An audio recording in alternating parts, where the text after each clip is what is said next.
Welcome to this edition of Campus Talk. I'm Alecia Henson. Today we have a series of short interviews about a variety of topics at Missouri Southern State University, including faculty and staff on campus.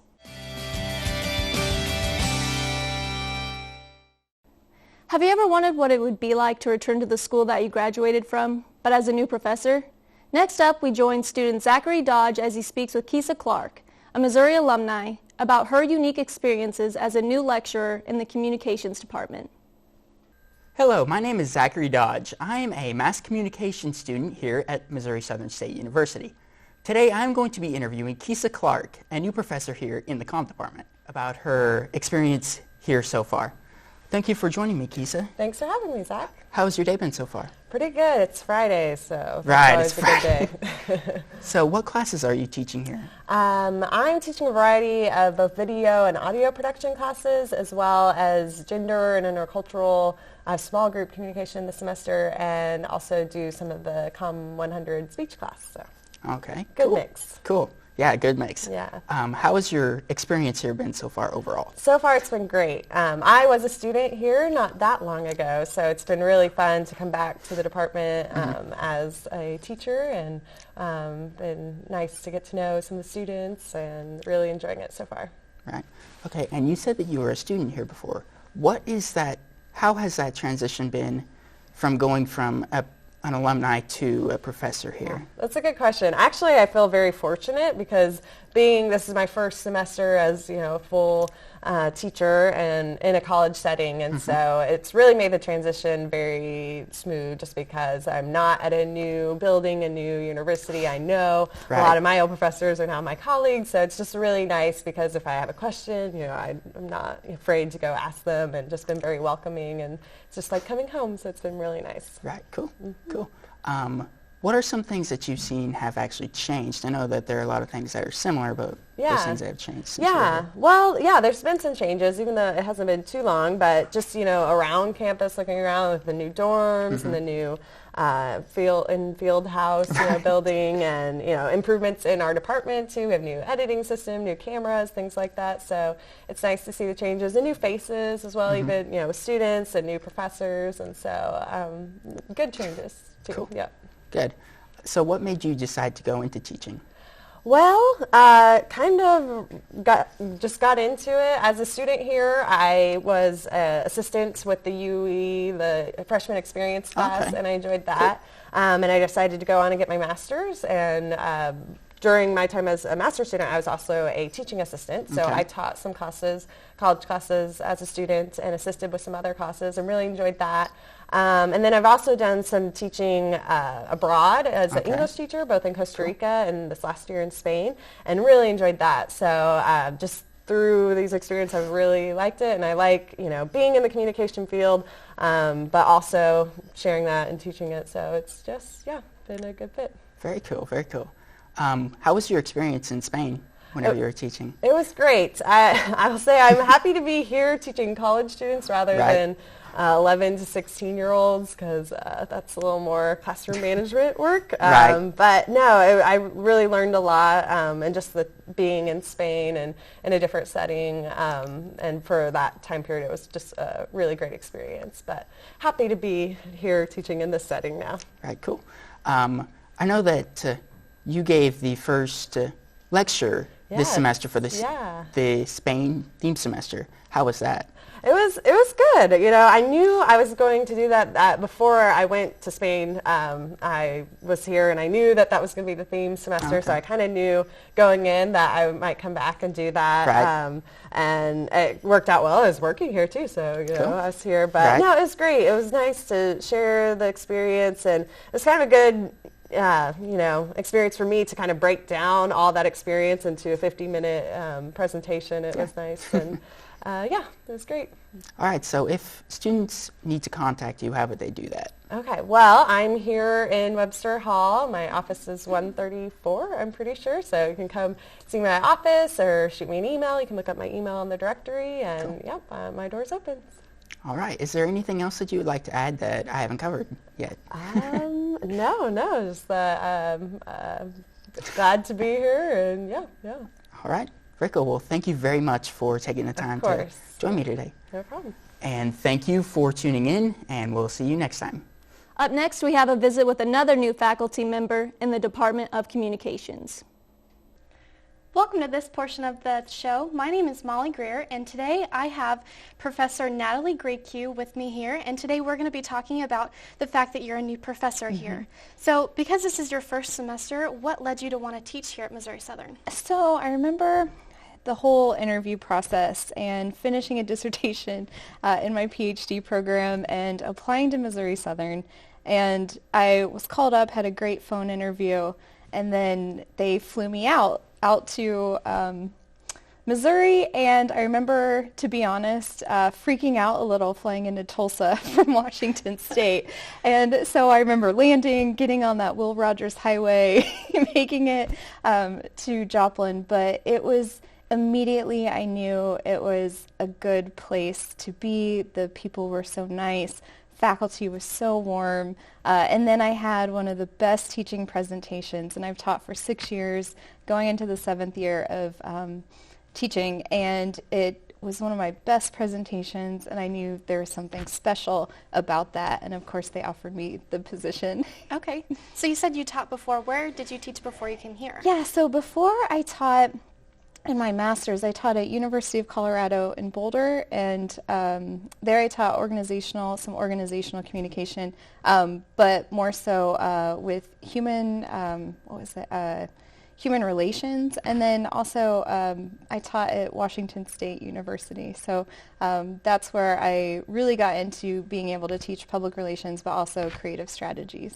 Okay, so what classes do you teach here at Missouri Southern? So right now I'm teaching ethics in strategic communication, crisis communication, intro to public relations, and then oral comm class. Okay, and those two classes, ethics in strategic communication and crisis communication, are new classes to Missouri Southern. Yeah. So you're kind of jumping in that role. Can you tell us a little bit about the importance of those two classes? Yeah, I think they're both really important. One, because strategic communication, particularly public relations, is becoming so big. So even though jobs may not say they're particularly specific to public relations, they're public relations jobs, and we need to make sure that we're talking about ethics.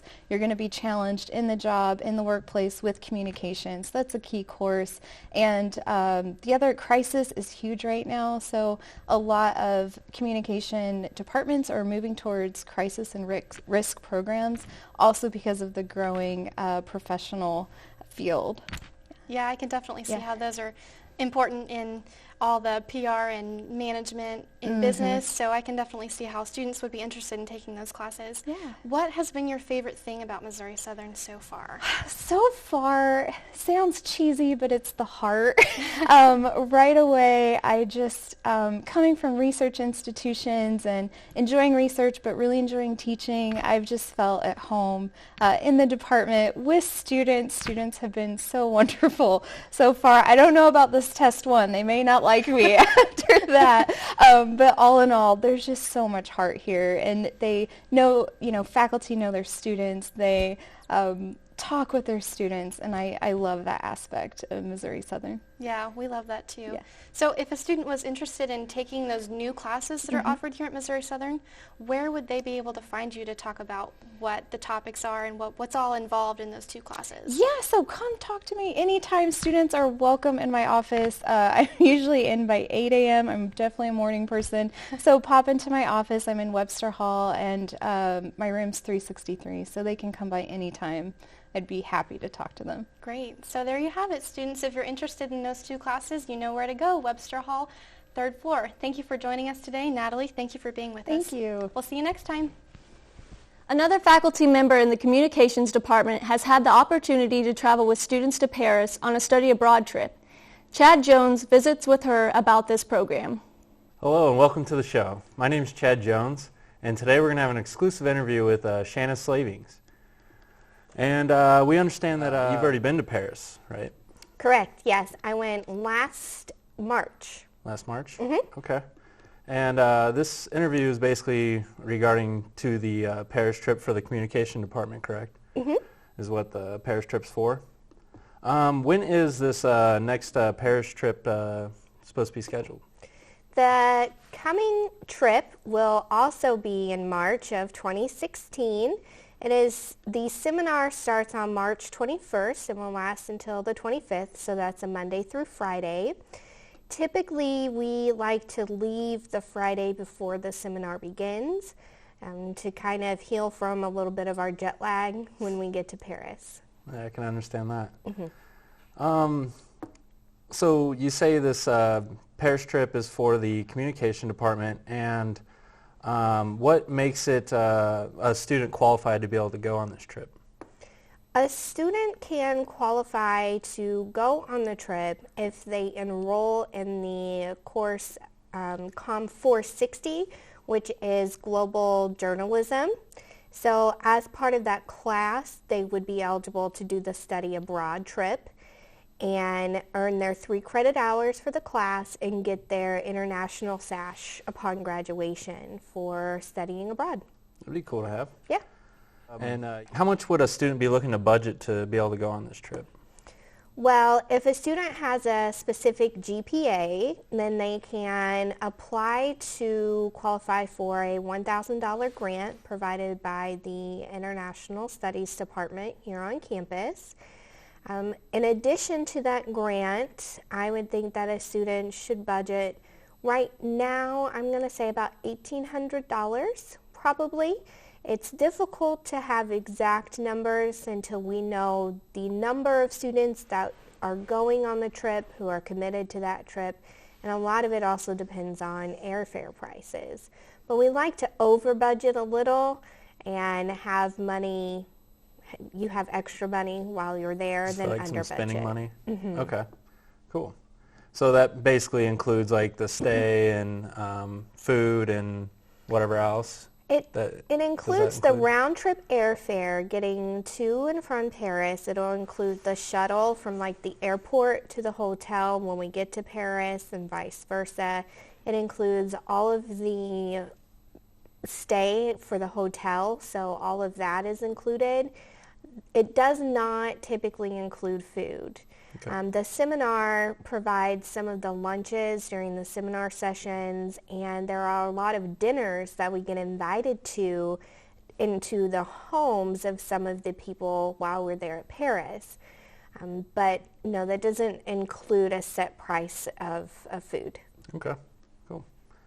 And so when is this payment supposed to be due by then to be able to go on the trip?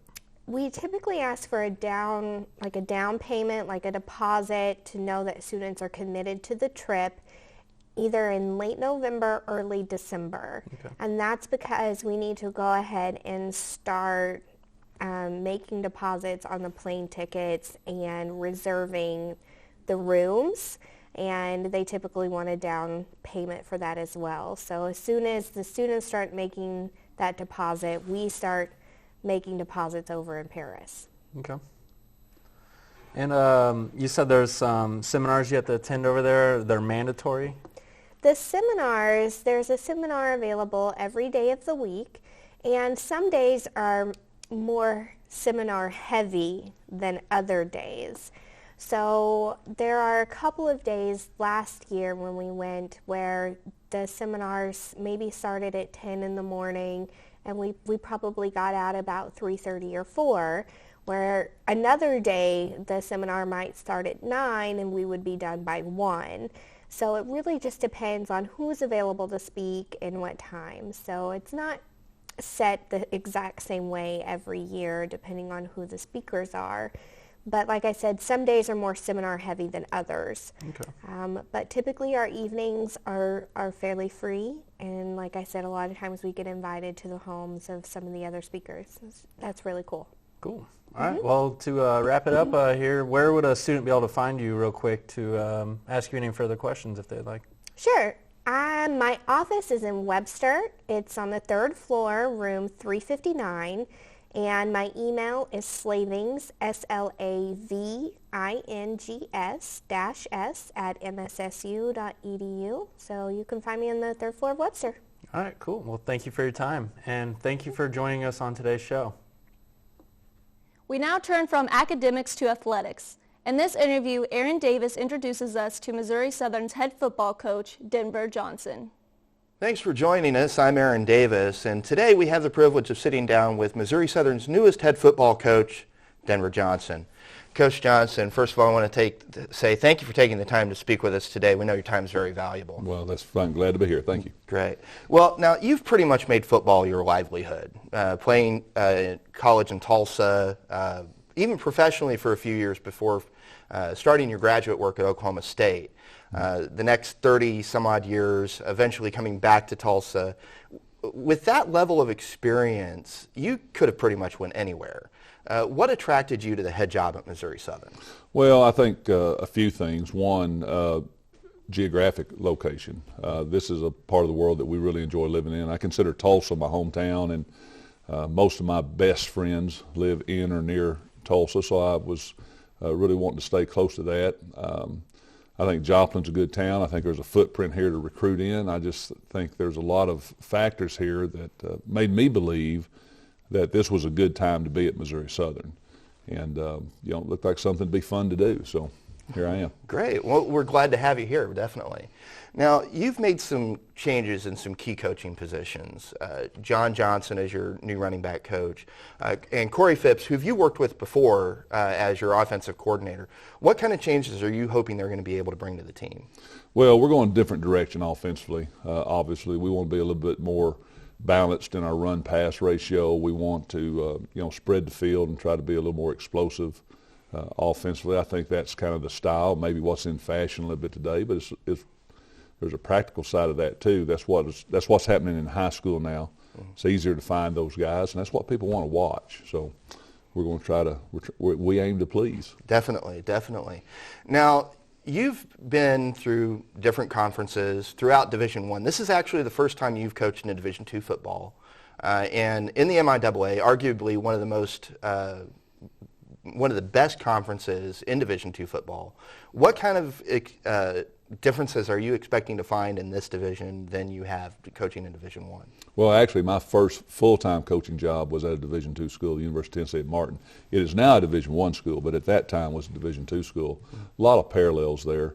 I think this league, the MIAA, is without question the premier league in Division II football in the country. We have elite Division II programs in this conference, and we certainly have templates in this conference of the kind of program that we aspire to build here. So, again, that was one of the things that attracted me here, is just the opportunity maybe to, to try to build that type of program in a league known for that type of program.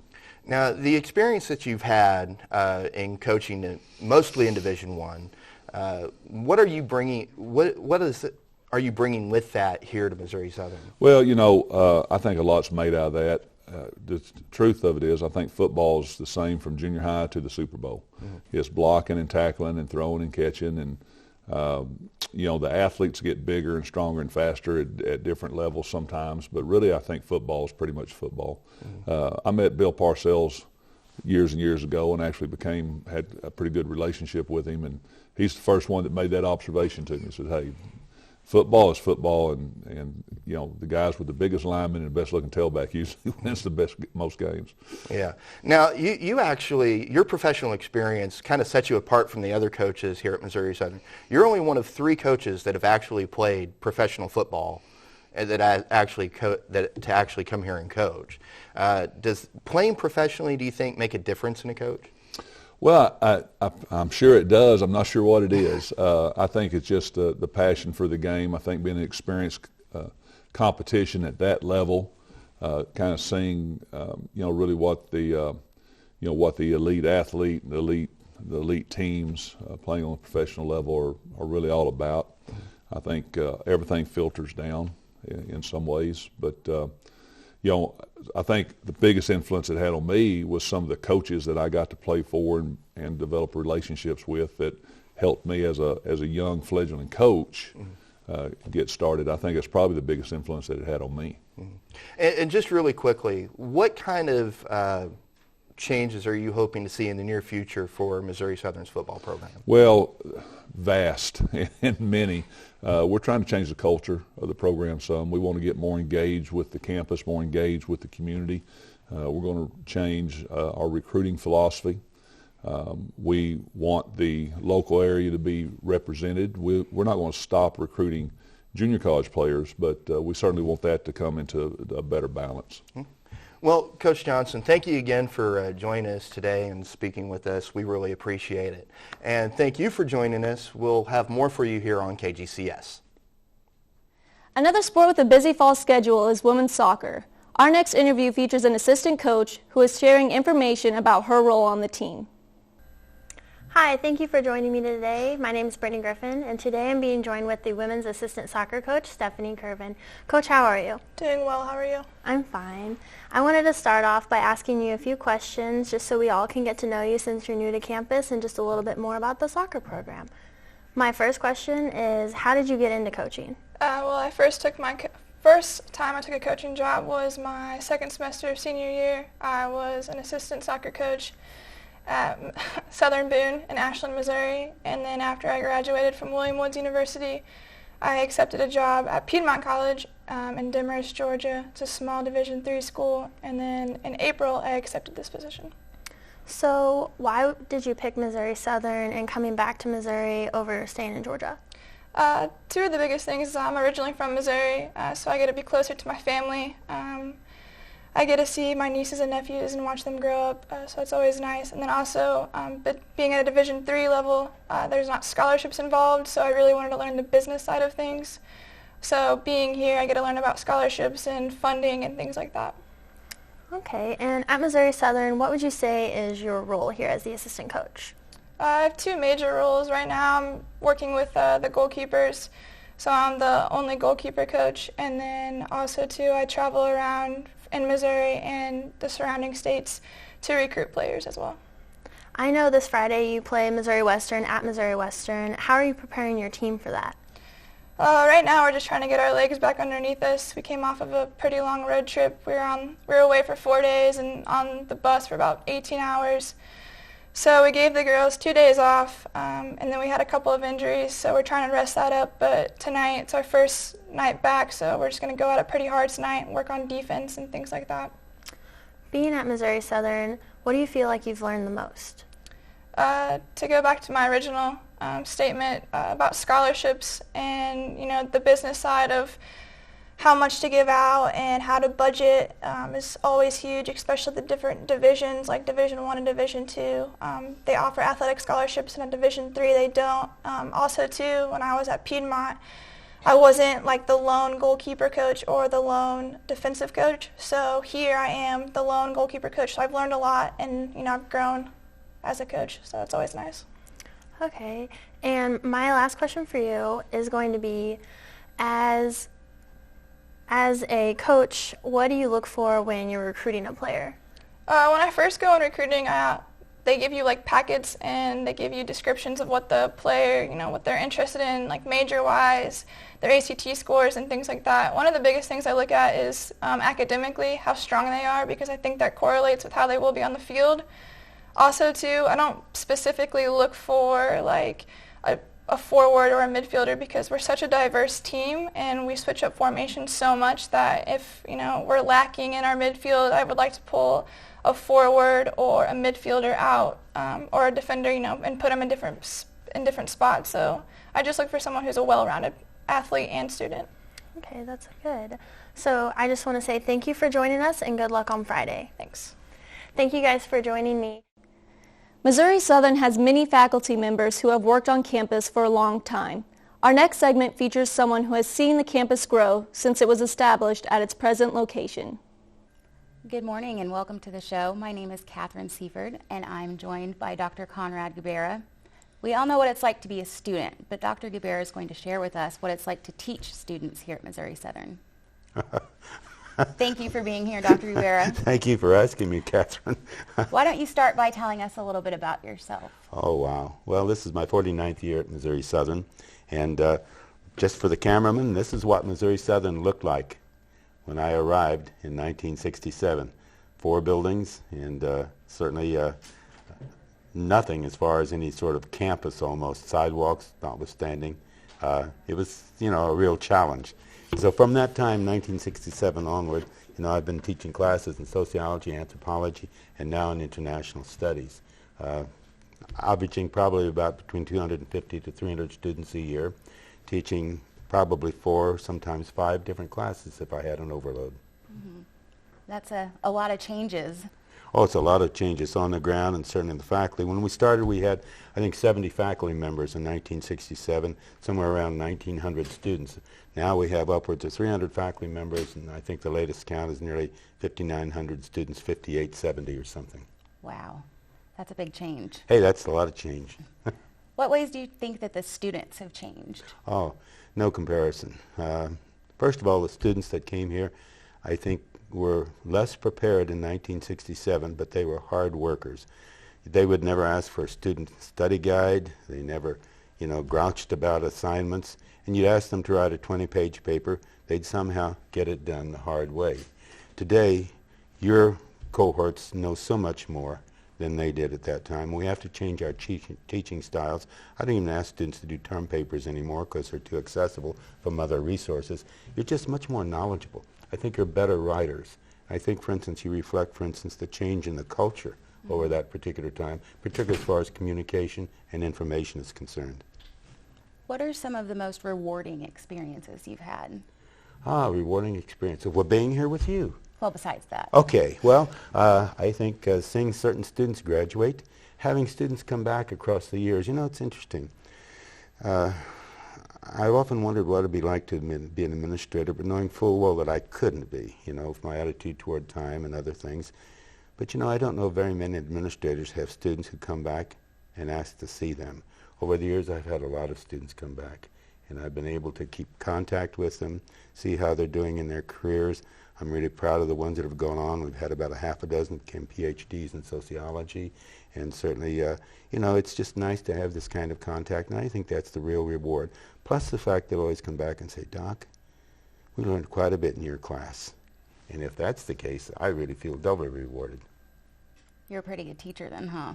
Well, if you say so. I think you're excellent. That's why I asked you here. There you go. That's how you get a grade. If you could give incoming students one piece of advice, what would it be? Do the very best you can your first semester. Don't get bad grades the first semester. If you get A's and B's your first semester, then you'll be hungry to continue that the rest of your college career. You'll have an appreciation for study. You'll have a sense of accomplishment. But my gosh, if you have a negative or a low grade point average and you failed a couple classes your first semester or something, you're behind the 8 ball. And you're always looking up, and it's a long way up. If you start positive, you'll end positive. So start strong and stay strong. That's it, yeah. Well, I know that there's plenty of students who would love to talk to you. Where can they find you?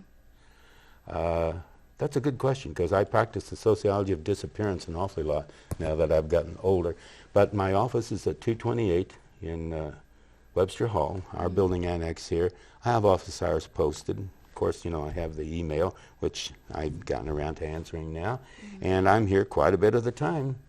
Otherwise, I don't know where you would find me.